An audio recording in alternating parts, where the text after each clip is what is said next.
사도들이 주께 이르되 우리의 믿음을 정대시켜 주옵소서 하니 기도하겠습니다. 하나님, 오늘 저희들이 또한 말씀 안에 거하고 또 말씀을 통해서 또 주님 앞에 가까이 가기를 원합니다. 이 말씀을 높이시고 또 이것이 우리에게는 생명이 되고 또 우리의 삶의 지침이 되며 또 우리의 삶의 원동력이 되도록 주님께서 말씀을 높여주시고 함께 해주시기를 원합니다. 모든 시간 주님의 시간입니다. 주님이 인도하시고 영광을 받아주시옵소서. 예수님의 귀한 전함을 받들어 기도합나이다. 아멘. 자,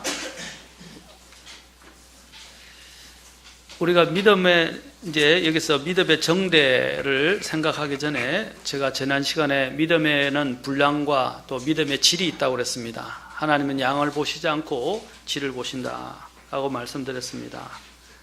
그 다음에 지난번에 또한 우리가 이 믿음과 관련해서 이제 좀 더 깊이 있게 생각해 볼 부분들이 바로 우리의 믿음이 어떤 믿음인가 하는 것입니다. 믿음의 종류가 있다고 말씀드렸습니다. 자, 믿음의 종류 중에서 오늘은 믿음 전에는 믿음 없음에 대해서 우리가 생각을 많이 했는데 오늘은 죽은 믿음에 대해서 이제 믿음의 종류와 함께 좀 더 나아가서 죽은 믿음에 대해서 생각해 보겠습니다. 우리가 이 지난 시간에 우리의 믿음 없는 것과 불신과 관련해서 가장 큰 문제를 일으키는 것이 마음의 완악함, 강팍이라고 지금 우리 성경에는 되어 있는데 강팍이란 말이 굉장히 어렵습니다. 이것은 딱딱하게 굳어서 완고하게 되는 걸 말합니다. 완고. 그래서 고집이 세고 전혀 마음의 유동함이 없고 변화가 없고 열매를 맺을 수 없는 이런 상태가 바로 마음의 완고함입니다. 완고함, 완악함이라고도 번역되기도 합니다. 완악함. 자, 완악, 완고함, 이것들이 강팍이라는 어려운 말 속에 다 들어있는데 어렵죠. 어떤 분은 발음을 잘 못해가지고 강팍이라고 그러기도 하고 팍입니다. 팍. 자, 근데 이러한 것들이 히브리 그리스도인들이 주님 앞에 나아가는 데서도 굉장히 큰 장애 요인이 되었습니다. 그래서 히브리서에서도 너희 믿지 아니하는 이 악한 마음을 강팍이라고 말하고 제 속임수를 통해서 강팍하게 되지 않도록 하라라고 말씀하셨습니다. 자, 우리가 이러한 마음이 완악해져서 하나님이 이 말씀의 씨가 뿌려져서 열매를 맺지 못하는 일이 없도록 항상 성경에서 뭐래요? 오늘 너희가 그분의 음성을 듣거든 경노하게 하던 때와 같이 너희 마음을 강팍하게 하지 말라. 오늘 이 음성을 들을 때 우리는 내일을 보장받지 못합니다. 또 과거에 연연해서 살아가지 않습니다. 믿음은 현재를 살아가는 것입니다. 물론 미래의 소망과 미래에 대한 기대는 필요합니다. 그러나 미래의 기대와 그 소망이 우리를 속이지 않도록 해야 됩니다. 왜냐하면 그것이 자꾸 우리를 오늘 해야 할 일들을 내일로 자꾸 미루게 되는 것입니다. 오늘 할 일들을 내일로 미루지 말라 그랬어요. 오늘 할 일을 오늘 끝내야 됩니다. 우리가 가장 좋은 믿음의 자세는 마음이 강팍하게 오늘이라고 했는데 마음의 자세는 오늘이 마지막인 것처럼 항상 생각을 하고 살아가는 것이 필요합니다. 우리가 내일을 기약하지만 아까 내일은 오지 않을 수도 있어요. 그래서 오늘을 어떻게 사는가가 제일 중요한 문제입니다. 물론 내일의 기대는 필요하지만 그러나 내일의 기대 때문에 내 자신을 속이지 마시고 내 자신을 합리화시키지 마시기 바랍니다. 그래서 오늘 주님의 이 음성을 들을 때 강팍하지 않아서 믿지 아니하는 마음으로 주님 앞에 나중에 주님의 약속에 참여하지 못하는 사람이 되지 않도록 해야 할 것입니다. 두 번째로 주님은 또한 죽은 믿음에 대해서 말씀하십니다. 야고보서 2장 17절에 이제 가서 보겠습니다. 야고보서 2장을 쭉 봐야 되니까 야고보서 2장을 보겠습니다. 야고보서 2장 17절. 자, 야고보서 2장 17절입니다.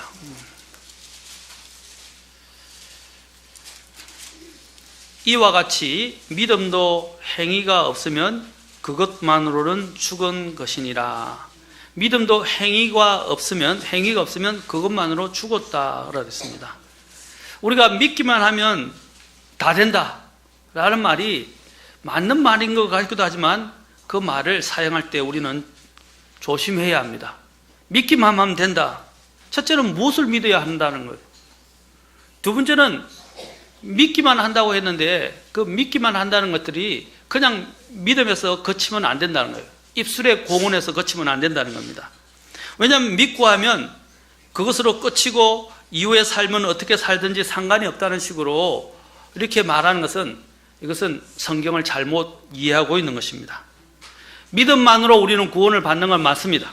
그러나 여기서 말하는 믿음이 무엇을, 지금 야고보가 말하고자 하는 믿음이 무엇을 말하는지, 무엇을 포함하고 있는지를 아는 것이 중요합니다. 오늘 아까 우리 자매님이 야고보서를 외우셨는데 1장을 외우셨는데 그 바로 그 1장에 대한 것을 뒷받침해주는 핵심이 이제 2장에 나오는 거예요. 야고보서는 전체적으로 우리의 믿음이 이제 이걸 강조합니다. 어떤 증거로 드러나느냐, 어떤 열매로 드러나느냐 하는 것입니다. 구원받은 믿음이 어떻게 입증되는가 하는 것에 대해서 말씀하고 있어요. 이것이 야고보서의 핵심입니다. 처음에 복음이 유대인들에게 들어갔을 때에는 그들은 오랫동안 율법에 젖어 있었습니다. 그래서 율법을 통해서 그들은 율법을 지킴으로, 할례를 행함으로, 율법을 지킴으로 의를 이룰 수 있다고 생각했습니다. 그런데 그래서 그들은 이 복음을 받아들이기가 어려웠어요. 왜냐하면 복음은 은혜로 그냥 믿음을 통해서만 받는데 이 믿음 외에 자꾸 이 믿음만 된다고 그러니까 분명히 율법을 지키는 행위가 있어야 될 것 같은데 이런 행함이나 행위가 없이 어떻게 구원을 완전히 보장받고 구원받을 수 있는가 하는 것 때문에 이해가 안 가는 거예요. 왜냐하면 인간은 그런 말이에요. 내가 뭔가를 이렇게 하면 기분이 좋고 시원하다고 생각을 하고 만족하고자 하는 그런 습성이 있어요. 그게 종교입니다. 종교. 그래서 자꾸 뭔가를 해야 된다고 하는 부담감을 갖고 뭔가를 해야 시원하다고 생각을 해요. 그런데 실상 하나님의 이 믿음이 주시는 그 은혜로 주시는 이 믿음을 가지게 됐을 때는 그것이 얼마나 자유하고 감사한지 나중에 발견하게 됩니다. 여러분, 유대인들의 이 습성처럼 우리도 우리의 마음속에 하나님 앞에서 뭔가를 해야 된다는 자꾸 부담감을 가져요. 심지어는 구원의 문제에 있어서도 말입니다. 그래서 예수님께서 예수님의 복음이 제자들을 통해서 계속해서 선포됐는데도 불구하고 그들은 여전히 율법의 행위로 자신들의 의를 세우려고 했어요. 그래서 믿음으로 구원을 받는다는 이 복음의 말씀을 들었을 때 그들은 여러 가지로 오해했습니다. 어떻게 믿음만으로 의를 얻을 수 있는가? 행위가 첨가되어야 되지 않는가? 행위도 필요하지 않는가? 99%의 믿음이 있어도 1%의 행위라도 있어야 되지 않겠느냐 하는 것들이 이해가 되지를 않았어요. 그들은 인간이 얼마나 죄악 가운데 있고 의를 만들어낼 수 없는 그런 타락한 형태로 있다는 것들을 깨닫지 못했습니다. 그래서 사도 바울은 이제 로마서를 통해서 이 부분들을 또한 잘 이야기하고 있습니다. 로마서 특히 4장을 통해서 이야기를 합니다. 이제 그와는 반대적인 부분이 이제 나타나기 시작했어요. 어떤 부분이냐? 또 하나의 잘못된 생각들은 율법에 눌려있던 유대인들이 이제 복음을 듣고 구원을 받아서 영원한 구원을 얻게 되고 또 자유를 보장받게 되었어요. 그래서 아까 야고보서 자유의 법을 들여다보고 그렇죠? 잊어버리는 사람에 대해서 여기 자유의 법이라고 그랬어요. 그래서 자유의 법이라고 그래서 이제 이 복음을 듣고 이제 구원을 받았기 때문에 이제는 죄와 상관없다. 이제는 내 마음대로 행해도 된다. 내 마음대로 살아도 된다라고 생각하고 행위는 구원과 상관없으니 이제 마음대로 하겠다고 방종했던 것입니다. 이 극과 극을 달리게 된 것이죠. 그것에 대해서 이제 야고보가 바로잡고 이야기하는 것입니다. 사도 바울의 로마서 서신인 로마서와 또 야고보가 적었던 이 야고보서가 서로 상치하는 것처럼 보입니다. 반대가 되는 것처럼 보입니다. 그러나 그것은 상치나 반대가 아닙니다. 그것은 믿음을 여러 가지 다른 관점에서 바라본 것입니다. 관점에서 바라본 것입니다. 우리가 잘 알고 있듯이 루트가 로마서를 통해서 구원을 받았지만 그는 또한 야고보서를 하나님의 말씀으로 인정했습니다. 그리고 또한 야고보서도 하나님의 말씀으로서 또 이 성경에 기록되어져서 우리에게 주어졌습니다. 야고보서가 오늘 읽으면 마치 행위로 구원을 받는 것처럼 보이지만 행위로 구원받지 않는다는 것입니다. 제가 이제 여러분들에게 쉽게 이 부분들을 이해시켜 드리겠습니다. 여러분, 수학의 가장 기본적인 것들을 가지고 말씀드리겠습니다. 자, 우리가 구원에 대해서 한번 등식을 만들어 봅시다. 공식을 만들어 봅시다. 믿음, 자, 빼기, 행위가 포함되지 않잖아요. 자, 우리의 구원은 믿음 빼기 행위입니다. 맞습니까? 자, 그것을 공식을 이제 이야기해서 믿음 빼기 행위는 구원인데 이 행위를 이제 다른 변으로 옮겨 봅시다. 그럼 어떻게 되죠? 믿음은 이렇게 되죠. 행위를 넘겼으니까 마이너스가 어떻게 돼요? 빼기가 더하기로 바뀌게 되죠. 맞습니까? 지금 이거 중요한 문제입니다. 이거 전 장난으로 말씀드린 게 아니에요. 믿음 빼기 행위는 구원인데 이제 빼기 행위를 다른 변으로 이제 옮겨 봅시다. 그러면 믿음은 어떻게 되죠? 구원 플러스 더하기 행위가 되는 거예요. 무슨 말이냐? 우리가 행위로 구원받지는 않아요. 행위를 빼야 돼요. 온전히 믿음으로 구원받습니다. 그러나 어떻게 되죠? 참된 믿음은 어떻게 해요? 구원을 받은 이후에 행위가 나타난다라는 것입니다. 이해가 가십니까? 그래서 행위가 없는 구원은 그건 잘못된 구원이에요. 믿음의 행위가 분명히 수반되어야 한다는 것입니다. 그래서 이와 생각돼요. 아까 이야기한 것처럼 믿음 빼기 행위는 구원 또는 의라는 것이 로마서의 주제예요. 의는 믿음으로 말미암아 살리고, 그렇죠? 의롭게 된다는 것. 그게 로마서의 주제란 말입니다. 그런데 믿음은 구원 또는 의에다가 아까 변을 옮겨서 어떻게 해요? 행위라고 이야기했을 때 이것이 야고보서라는 거예요. 이해가십니까? 이 두 개가 상치되는 게 아니라 강조하는 부분이 다르다는 것입니다. 우리는 행위로 구원받지 않지만 참된 믿음의 구원은 믿음에 의해서 구원은 어떻게 해요? 행위를 동반한다, 수반한다 이 말입니다. 그래서 믿음을 우리가 말로만 믿는다고 고백하는 게 아니라 그 믿음은 어떻게 됩니까? 삶을 통해서, 행위를 통해서, 심지어는 열매를 통해서 입증되어진다는 것입니다. 그런데 많은 사람들이 행위로 입증이 안 되는 경우가 너무 많아요. 저는 무조건 행위로 해야 구원이 확정된다고 말씀드린 게 아닙니다. 그가 받은 구원은 행위와 열매를 통해서 그가 정말 구원받은 사람들이라는 것들을 나타내 보이게 된다는 것입니다. 야고보는 입으로만 믿음이 있다고 공언한 자들에 대해서 그 증거가 어디에 있느냐고 지금 묻고 있는 것입니다. 그 아무런 어떤 행위로 인한 증거가 없는데 그가 구원받았다고 이야기하고 믿음이 있다고 하면 그 믿음은 유익이 없다고 말합니다. 2장 14절 보십시오. 2장 14절. 자, 뭐라고 말씀합니까? 내 형제들아, 사람이 자기가 믿음이 있다고 말하면서 행위가 없으면 그것이 무슨 유익을 주느냐. 믿음이 심지어는 뭐라고 해서 그를 구원할 수 없다고 그럽니다. 구원할 수 없다고 그래요. 오늘날 보면요, 예수님을 믿는다고 그러는데 실제 삶에서 삶의 증거가 그리스도인으로서의 삶, 새 생명을 얻은 자로서의 삶의 증거가 열매가 나타나지 않는 사람이 너무 많아요. 사람이 교회에 열심히 나온다고 그 사람이 진짜 믿음이 있고 구원받은 믿음을 가졌다고 할 수 없어요.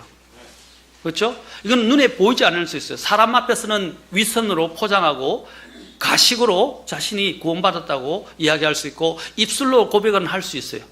그러나 그것이 전부는 아니다. 하나님은 중심을 보시는 분입니다. 하나님은 우리가 이 사람들을 눈에 보이지 않는 생활의 사소한 부분까지도 하나님은 다 눈여겨보시는 분입니다. 그래서 우리가 올바른 행위를 제대로 하지 않으면 구원받은 사람으로서 새 사람으로서 하나님의 자녀답게 행하지 않으면 무엇이 찾아오죠? 우리 마음속에 뭐가 찾아와요? 내가 의롭게 살지 않고 하나님 말씀에 따라 바르게 살지 않을 때 뭐가 찾아와요? 여러 가지 답변이 나오는데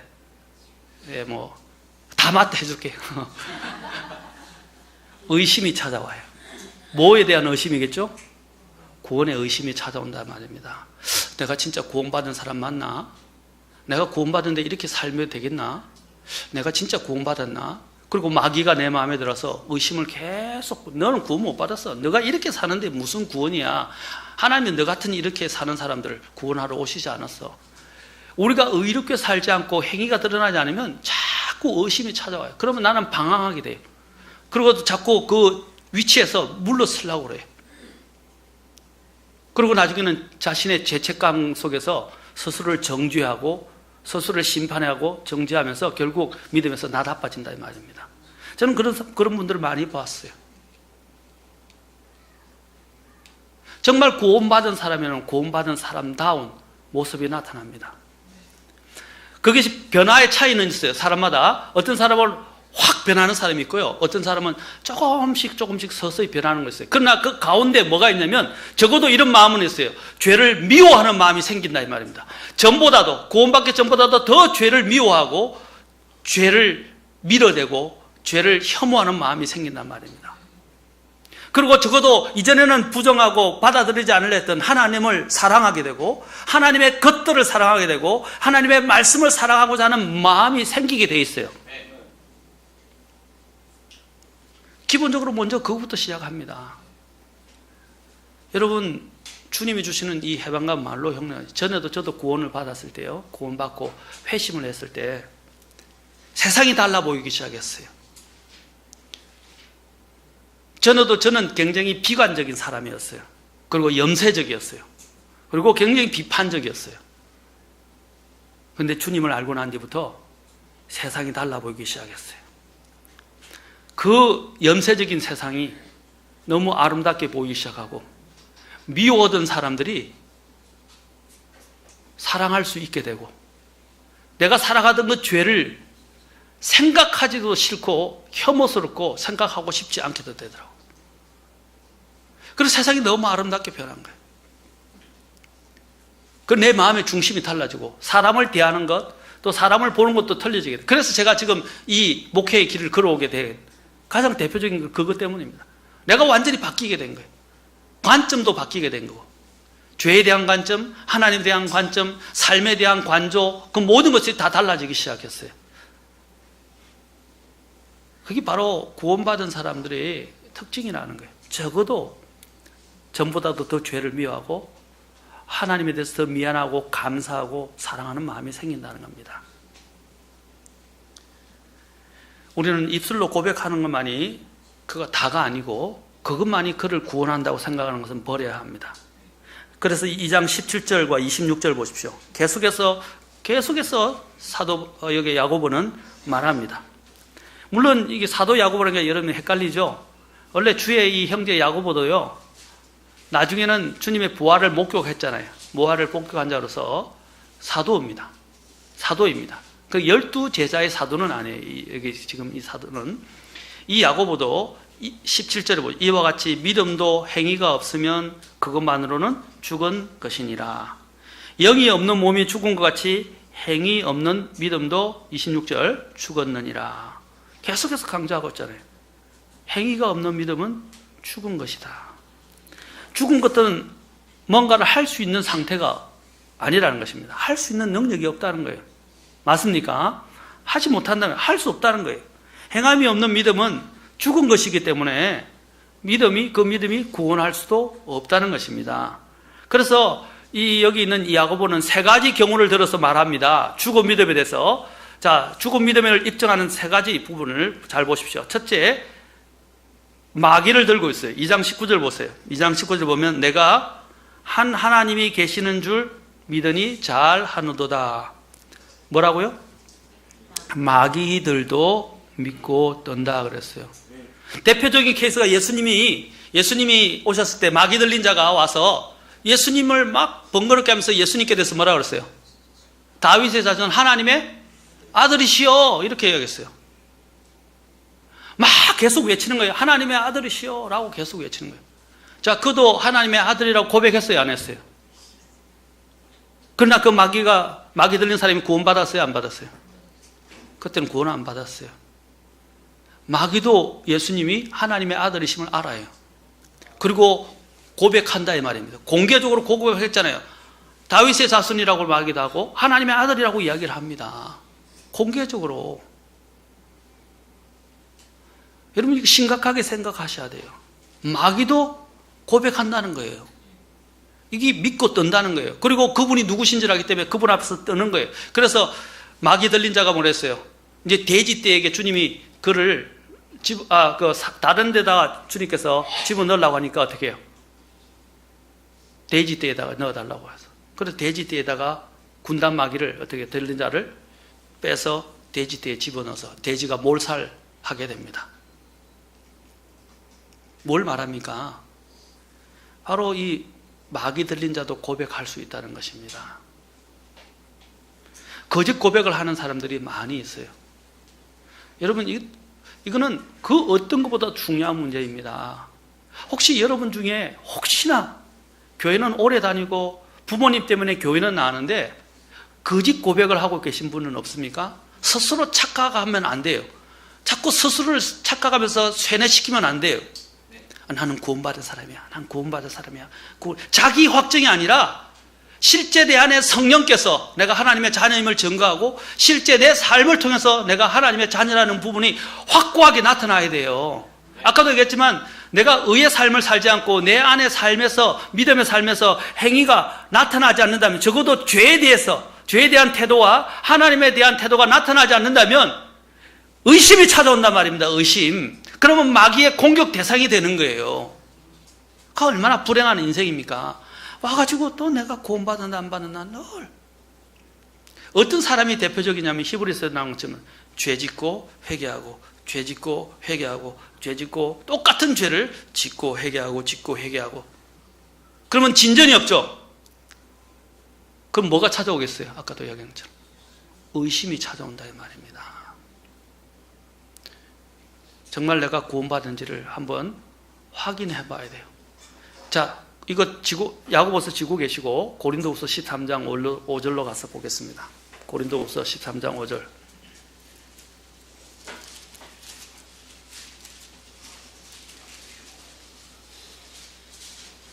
자, 고린도후서 13장 5절.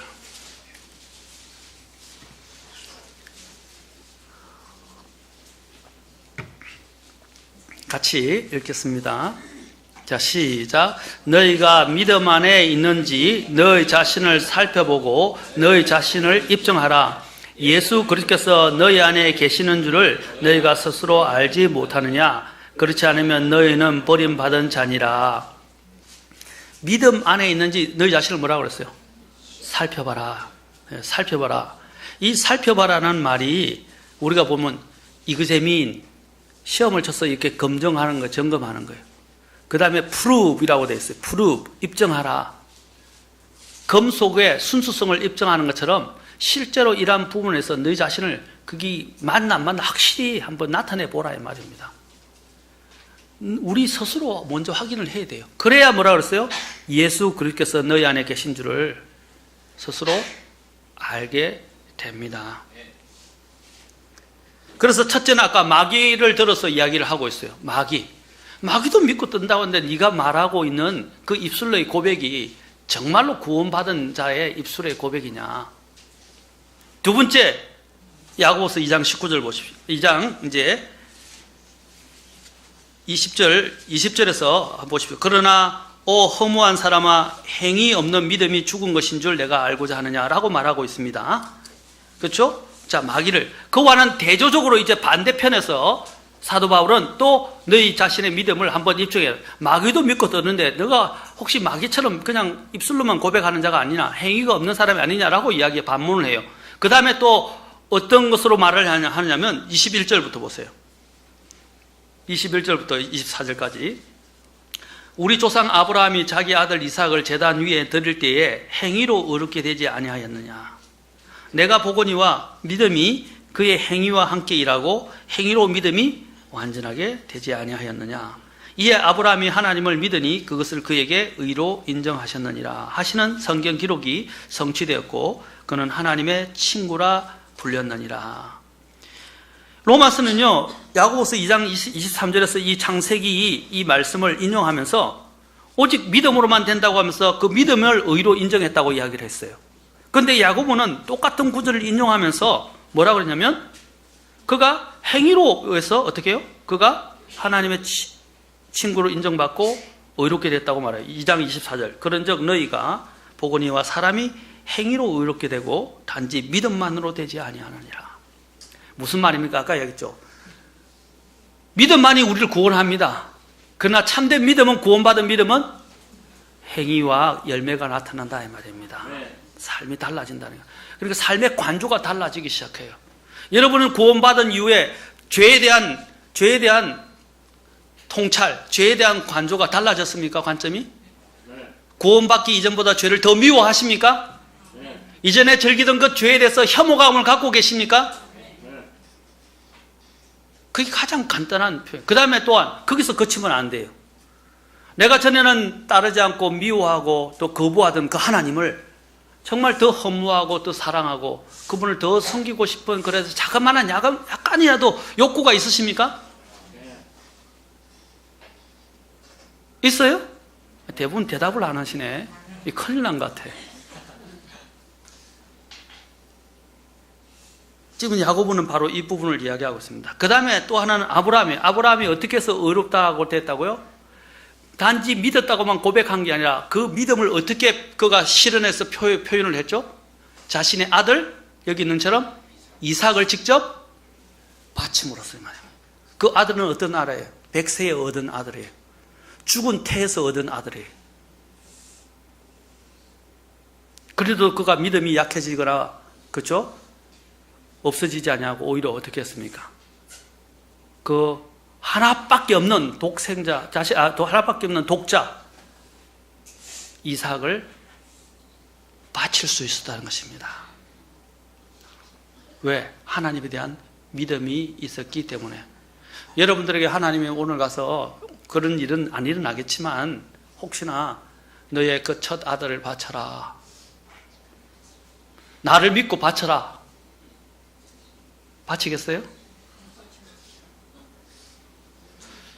실제로 두 아이가, 하나는 불이 나가지고, 한 예가 불이 났는데, 작은 아이와 큰 아이가 있었어요. 그래서 뛰어내려야 되는데, 아빠가 먼저 이제 뛰어내려서, 이제 아이를 보면서, 야, 불이 나서 빨리 뛰어라. 아빠를 믿지? 믿지? 자, 아빠를 믿고 뛰어내려! 했는데, 작은 아이는 단순하게 아빠의 말을 믿고 뛰어내렸어요. 근데 아빠가 탁 받쳐줬죠. 그렇죠? 팔이 막 힘이 들고 여러 가지 문제가 있었으면 아이를 안전하게 받쳤어요. 목숨을 다해서 받았어요. 근데 큰 아이는 이제 머리가 크니까 안 믿어지는 거예요. 안 믿어지니까 못 뛰어내리는 거예요. 뛰어내려도 죽을 것 같아요. 그러다 갑자기 와가지고 불이 하마가 덮쳐서 그 아이는 어떻게 변을 당하게 됐던 것입니다. 자, 제가 말하는 이 예화가 실제로 있었던 이야기 중에도 하나입니다. 그런데 그 예화가 말해주는 것이 무엇입니까? 우리가 정말 하나님을 신뢰한다면, 하나님이 하라는 것을 믿고 그 약속을 주셨다면 그 약속을 믿고 우리가 하나님께 내 자신을 과감하게 내드릴 수 있어야 된다는 거죠. 그 아이처럼, 첫째 작은 아이처럼, 여기 있는 아브라함처럼, 아브라함은 어떻게 하나님을 믿었기 때문에 의심하지 않고 그가 이삭을 드릴 수 있었다고 되어 있습니다. 그게 믿음의 입증이라는 거예요. 그 다음에 또 세 번째는 누구를 들어서 이야기합니까? 장녀 라합을 들어서 이야기합니다. 라합이 어떻게 했어요? 이스라엘의 정탐꾼들을 숨겨줬다는 걸 우리가 잘 알죠. 근데 그 숨겨준다는 것은 어떻게 해요? 목숨을 내놓아야 됩니다. 목숨을 걸어놓고 하는 일이에요.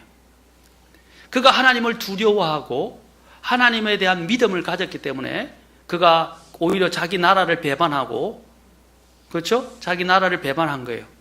매반하면서 하나님을 두려워하고 하나님의 사람들을 영접했던 것이, 숨겨주었던 것이에요. 그가 만약에 그런 믿음이 없었더라면 이런 행위를 할 수 없었다는 것입니다. 지금 야고보가 이 세 가지를 들어서 이야기해요. 마귀, 아브라함, 장녀 라합을 들어서 이야기를 하고 있습니다. 우리의 삶에는 회개에 합당한 열매가 있어야 돼요. 그래서 누가복음 3장 8절에서는 이렇게 이야기해요. 같이 한번 보실까요? 침례자 요한이 다가오는 종교 지도자들에게 이렇게 이야기를 합니다. 종교 지도자에게. 자, 아까 이야기하는 하나님께 이 내 모든 방향과 내 삶의 관조가 틀려지는 게 뭐냐면 이게 다른 말로 회개라고 하는 거예요. 회개가 뭡니까? 죄로부터 돌아서서 하나님을 향해서 가는 거예요. 그게 회개, 돌이키는 거잖아요. 그렇죠? 자, 앞에 불을 꺼주십시오. 자, 너무 그러니까 다 좋으시는 것 같아요. 자, 공기도 탁하고 그러니까.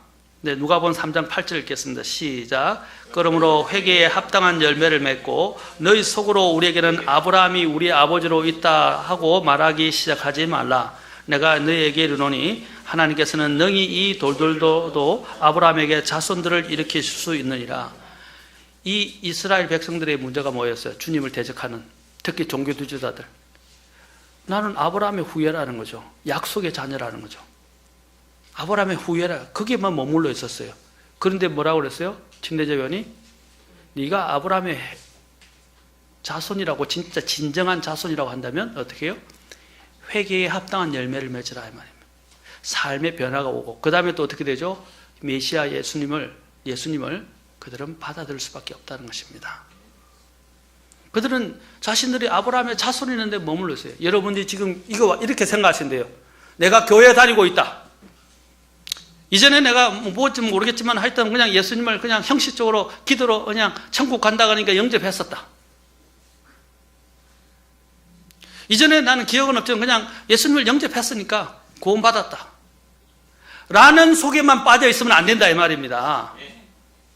너가 정말 믿음 안에 있는지 뭐라고 그랬어요? 너희 스스로 살펴보고, 너희 자신을 살펴보고 입증하라 그랬어요. 여기서는 회개에 합당한 열매가 있어야 된다고 그랬어요. 회개가 있으면 삶이 달라지게 돼 있어요.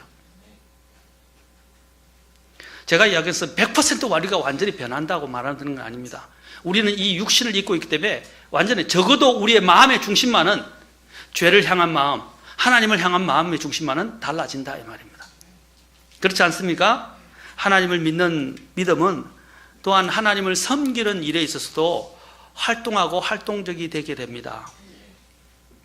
저는 교회에서 예수님만 영접하고요, 그 다음부터는 전혀 변화가 없고, 그 다음에 이전엔 세상과 똑같이 그냥 더불어서 아무런 변화와 섬김의 과정도 없고 증거도 없이 막 살아가는 사람들을 너무 많이 봤어요.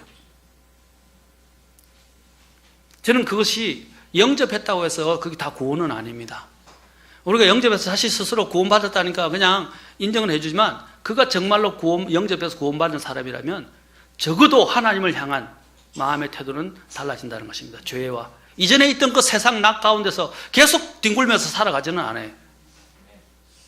성경은 뭐라, 개가 그 토하였던 곳으로 돌아가고 돼지가 그 누웠던 진창 속에서, 그렇죠, 누웠던 곳에서 뒹군다라고 하는 말이 참되도다라고 했어요.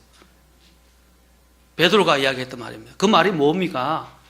본성이 변하지 않으면 그 본성에 따라서 계속 그는 다시 돌아갈 수밖에 없다는 거예요. 개가 토했던 것으로 돌아가고 돼지가 그 누웠던 진창 속으로 돌아간 것은 그 본성의 변화가 없었다는 거예요. 흉내만 낸 거예요. 돼지를 깨끗이 씻긴다고 해서 그 돼지가 어떻게 해요? 그 본성은 진창 속에 다시 들어가는 거예요. 저와 여러분의 삶 가운데도 마찬가지입니다. 내 본성이 정말 변했냐는 것입니다. 여러분을 협박하거나 위협하거나 두렵게 하기 위한 게 아니에요. 정말 내가 살아있는 믿음인지 죽은 믿음인지를 확인해 보라 이 말이에요. 이것보다 더 중대한 문제가, 이게 영원히 좌우되는 문제예요. 야고보는 바로 그 점을, 많은 사람들이 쏟고 있다, 스스로를 또 속이고 있다는 거죠. 정말 구원받았냐 하는 거예요.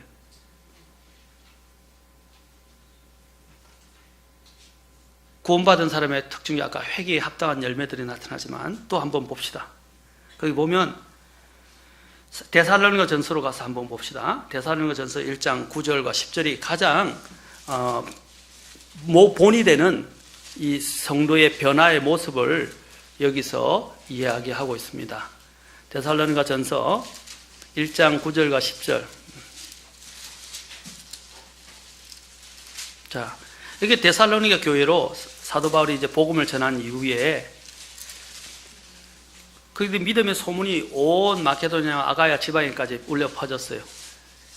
그러면서 그가 이렇게 이야기합니다. 그들이 직접 우리에 관하여 보여주되 우리가 어떤 식으로 너희에게 들어갔는지, 데살로니가 교회에 그렇죠 나아갔는지 1장 9절 10절 또 자 보세요. 너희가 자 보세요. 어떻게 우상들을 버리고 하나님께로 돌아왔다 하더라고요. 이게 진정한 회개예요. 그 회개의 이제 변화의 모습이 어떻게 나나? 살아계시고 참되신 하나님을 어떻게 한다고요? 섬긴다. 이 말에 주의를 하죠. 섬긴다. 그리고 10절에는 재림을 기다린다 이 말입니다.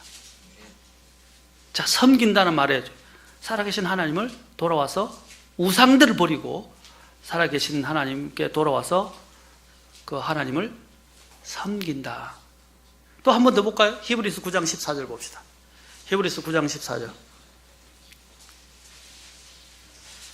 자, 이것이 영원한 피의 속죄, 하나님의 이 단 한 번의 영원하고 완전한 속죄에 대해서 이야기를 하고 있는 내용입니다. 9장이 그거예요. 그걸 이제 사도 바울이 쭉 이제 구약을 들어서 설명을 합니다. 자, 그러면서 9장 14절. 자, 봅니다. 13절부터 읽겠습니다. 자, 12절에 영원한 구속이란 말이 나오죠? 근데 13절 보세요. 항소와 염소의 피와 암송아지의 죄를 부정한 자에게 뿌려. 이 구약의 희생제사를 이야기합니다. 희생제를 이야기하는 거예요. 뿌려서 육체를 거룩히 구별하고 정결하게 하거든 하물며, 자 같이 읽게 14절 시작. 하물며 영원하신 성령을 통해 자신을 점없이 하나님께 드린 그리스도의 피는 죽은 행위로부터 너 양심을 얼마나 더 많이 깨끗하게 하여 살아계신 하나님을 섬기게 하겠느냐. 자 보시죠. 우리가 성령을 통해서 더 죽은 행위로부터 양심을 깨끗하게 됐다면 어떻게 한다고요? 마지막에 살아계신 하나님을 섬긴다 되어 있어요. 우리 젊은이들, 특히 청소년들 잘 들으세요. 엄마 아버지 때문에 교회 와서 예수님을 영접하라니까 그냥 영접하고, 그래서 나는 구원받았네, 천국 가네, 이런 아니란 생각은 버리세요. 내가 구원을 못 받았다는 말이 아니에요. 정말 내가 구원받은 그 고백을 한 만큼 주님을 영접하는 사람답게 나의 삶의 변화가 찾아왔느냐, 정말 증거가 있느냐 이 말이에요. 여기 보십시오. 살아계신 하나님을 섬기게 하지 못하겠느냐 이 말이에요. 다르단 말입니다. 여러분 이렇게 이야기하면 이건 너무 어렵다, 또 이렇게까지 해야 되냐, 또 왜 이런 말씀을 들으냐, 이런 생각을 하지 마세요. 오늘날의 가장 큰 문제가 뭐냐면 복음이 희석되고 복음이 약화되고 또 복음이 진정한 복음으로 선포되지 못하고 있어요. 기껏 하나의 감정을 건드리는 말, 하나님은 당신을 사랑하십니다.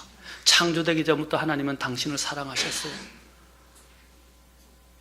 여러분 정말로 참된 구원을 받으려면요, 죄를 인식하고 죄와 맞닥뜨려야 합니다.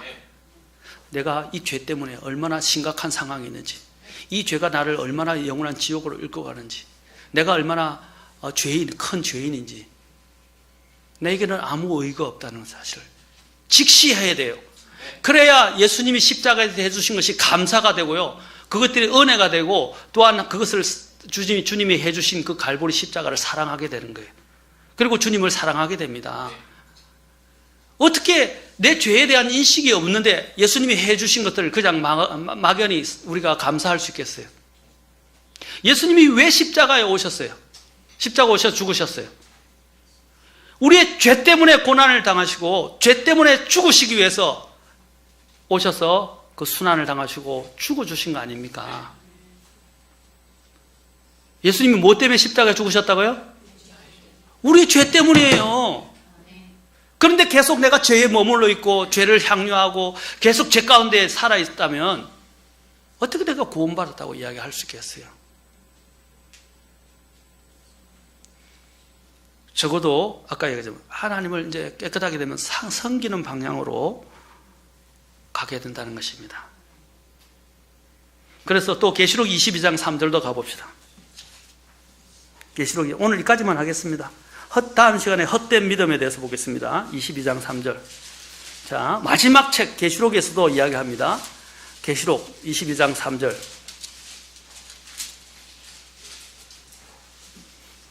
자, 앞으로 영혼 세계에 들어가서 보세요. 영혼 세계에 들어가서 또 이야기하는 게 뭡니까? 구원받은 사람은 다시는 저주가 없으며 오직 하나님과 어린 양의 왕자가 그것 안에 있으리니 그분의 종들이 그분을 어떻게 한다고요? 섬긴다. 이게 구원받은 사람을 특징 짓는 특징 중에 하나입니다. 하나님을 섬기게 되어 있어요. 자, 이 섬기는 게 아까 열매와도 관련되는 거예요.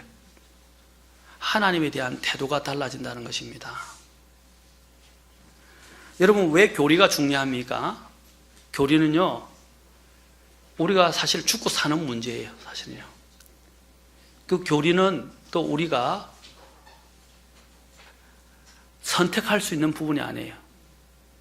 그 교리는 반드시 지켜야 되는 것입니다. 그래서 구약에서 말하는 이스라엘 향한 그 교리와 신약에서 성도들을 지키는 교리는 다른 거예요. 아시겠습니까? 그런데 아직도 구약의 교리를 그대로 갖고 와서 신약의 그리스도인들에게 영적 유대인이니 영적 이스라엘이니 하면서 그걸 강요하는 것도 문제가 있는 거예요. 우리가 율법을 지킵니까 이제? 아니죠. 자, 그렇다고 해서 우리가 하나님이 주신 마음의 이 율법을 무시하는 건 아니에요. 의식 율법을 이야기하는 거예요. 두 번째, 우리가 구약의 제사 제도를 지냅니까? 안식일을 지킵니까? 아니죠. 그게 교리예요. 그거는 구약의 이스라엘 백성들에게 준 거예요. 오늘날 신약 교회는 하나님이 다른 새 법을 주셨어요. 새 명령을 주셨어요. 이제 그 새 명령을 가지고 우리는 살아갑니다. 우리가 구원을 받았다면 이제 주님의 이 새 명령을 사랑하게 되고 이 새 명령을 준수하려고 합니다. 나의 명령을 지키는 자라야 나를 사랑하는 자리라고 주님이 말씀하셨어요. 우리가 주님을 사랑한다는 것을 입술로만 고백하는 게 아니에요. 제가 전에도 이야기했지만 미국 사람들이 가장 특이한 아침부터 저녁까지 쪽쪽쪽쪽 하면서 I love you, I love you, I love you, I love you, I love you 그래요. 그리고 honey, honey, honey, honey, sweetheart, sweetheart, sweetheart 계속 이야기해요. darling, darling, darling. 맨날 그러면서 I love you, I love you, I love you. 근데 아침에 쪽쪽쪽쪽 I love you 해놓고 저녁에 되면 이혼해요. 이혼서가 날아와요. 이혼정서가. 어떻게 사랑하는데 그렇게 될 수 있나요? 그게 입술로 사랑하기 때문입니다. 우리가 정말로 사랑한다면 그 명령을 지키고 희생하게 되어 있어요. 그리고 예수님이 어떤 죽음을 당하셨는지 그 십자가를 생각한다면 나는 더 이상 그 죄 가운데 머물러 있을 수가 없어요. 왜? 내 양심이 견디지 못하고 내가 도저히 견딜 수 없게 돼요. 주님이 왜 죽으셨는데? 주님이 다른 사람들 때문에 죽으신 게 아니라 나 때문에 돌아가신 거예요.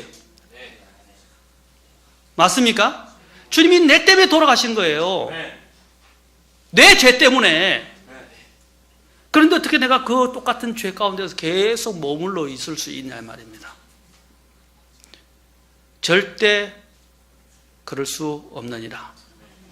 결코 그럴 수 없느니라고 지금 우리 헌정령은 되어 있어요. 이제 절대로 바뀔 거예요. 절대 그럴 수 없다. God forbid. 하나님이 금하신다 이 말입니다. 원래. 가장 강력한 표현이에요. 하나님이 금하신다. 절대 그럴 수 없다 이 말이에요. 자, 로마서 6장 1, 2절 읽고 마치겠습니다. 6장 1, 2절. 여러분이 죽은 믿음인지 산 믿음인지 오늘 확인해 보십시오. 그래서 오늘 야고보가 이야기하는 그런 죽은 믿음이 되지 않기를 바랍니다. 그 죽은 믿음은 그 사람을 진정 구원할 수 없습니다. 6장 1, 2절. 입술의 고백이 되지 않기를 바랍니다. 여러분의 구원을, 여러분이 정말 믿음 안에 있는지, 구원의 믿음 안에 있는지 점검해 보십시오. 살펴보십시오. 입증하십시오. 그래야 여러분들이 떳떳하게 살아갈 수 있어요. 맨날 죄에 눌려서 내가 구원받은지 안 받은지 의심 속에 살아가지 말라 이 말입니다. 죄 가운데 계속 살아가면 여러분 그런 의심이 계속 떨쳐버릴 수 없어요. 맞습니까? 아, 나는 구원받았기 때문에 어떤 죄를 지어도 괜찮고 계속 죄를 지어도 주님이 용서해주고 나를 받아주셨으니 괜찮겠지 하는 생각을 버리세요. 6장 1, 2절 같이 읽겠습니다. 시작. 그런즉 우리가 무슨 말을 하려요? 은혜가 넘치게 하려고 우리가 죄 가운데 거하겠느냐? 결코 그럴 수 없느니라. 죄에 대하여 죽은 우리가 어찌 그 가운데서 더 살리요? 기도하겠습니다. 다 같이 일어서시겠습니다.